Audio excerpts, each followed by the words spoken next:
আসসালামু আলাইকুম, welcome to mind orbit.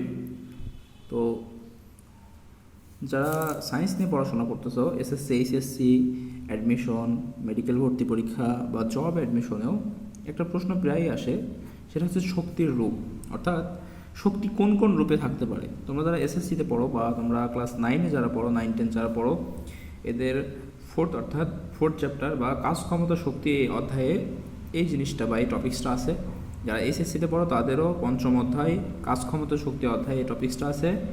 এবং যারা মেডিকেল অ্যাডমিশন সহ বিভিন্ন ইউনিভার্সিটি ভর্তি পরীক্ষা দিচ্ছ, তাদেরও এই প্রশ্ন প্রায়ই আসে যে শক্তি নিচের কোনটি শক্তির রূপ, অর্থাৎ শক্তি কোন কোন রূপে থাকতে পারে।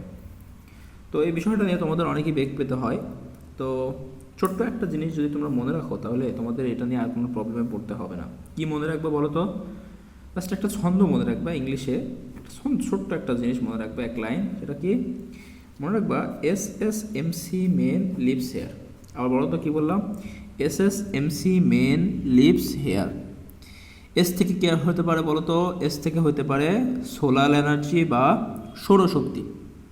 এস থেকে মনে রাখবা, এই এস থেকে সাউন্ড এনার্জি বা শব্দ শক্তি।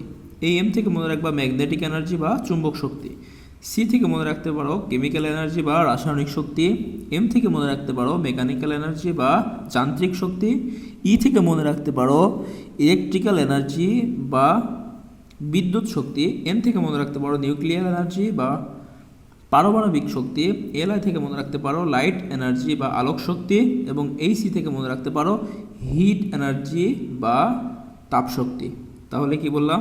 SSMC men lives here. এটা মনে রাখলে আশা করি তোমাদের এই বিষয়ে সম্পূর্ণ কনফিউশন ক্লিয়ার হয়ে যাবে, আর কখনো ভুল হবে না। ধন্যবাদ।